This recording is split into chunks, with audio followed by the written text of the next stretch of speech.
Hi. Ever want to quit? To throw in the towel, to walk away? Does it simply feel too draining, too difficult, and too painful? I get it, I really do. But we can't quit. Giving up isn't what's best for us.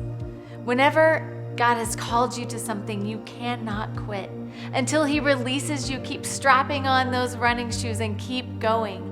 Even when you're tired, you're worn out, and you feel like you can't take another step, keep on going. Let me read just the first verse of 2 Corinthians chapter 4 to you.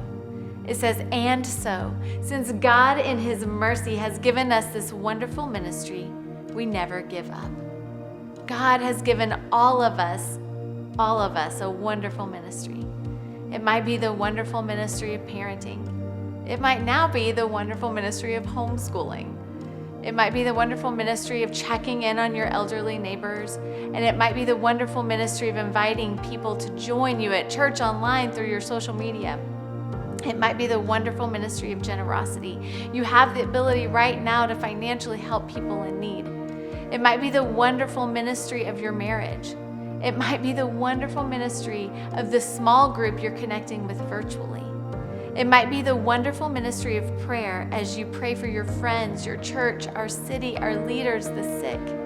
It might be the wonderful ministry of medicine as you serve on the front lines helping people who are ill right now.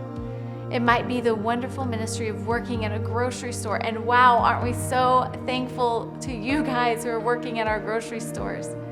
It might be the wonderful ministry of driving trucks and making deliveries. But what do we do when that wonderful ministry God has called us to is hard? What about when it hurts? What about when it's exhausting? And what about when it's disappointing? What do we do about our wonderful ministry then?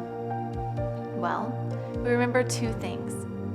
Our ministry is a gift of God's mercy, and we never give up. First, the gift of ministry comes through God's mercy. The Message translation of that verse says, "Since God has so generously let us in on what He's doing." God, in His goodness, grace, and mercy, has chosen to let us partner with Him in what He's doing. Our ministry wasn't received out of any kind of our personal merit of our own, but given on account of God's favor. God gave you this ministry not to make you miserable, but because He is merciful. Maybe in God's sovereignty, He knew the exact parent, parents, the exact teacher your kids would need in their lives in this moment. Maybe in His grace, He knew the difference-making friend your elderly neighbors needed right now. In His goodness, He knew just the right person to hop on social media and share hope and share Jesus and invite people to connect with Christ. In His generosity, He is providing for you in this season so you can turn around and be generous to others. In His mercy, He knew the support your husband or your wife would need. In His thoughtfulness, He knew the perfect group of people to draw together in a virtual small group for encouragement. In His kindness, He knew you could lift up your friends, your family, your church, your city, your leaders, the sick, and everyone who's afraid right now in your daily prayers. In His goodness, He knew exactly the right person to work with all of the patience, to work with the checkout lanes and stock the shelves at the grocery store. He knew exactly who He needed to run deliveries and shore up the supply chain. God, in His generous mercy, has let us in on what He's doing. And when it gets hard, and it will get hard, remember that. The second thing we need to remember right now is that we never quit. Let me read that verse one more time.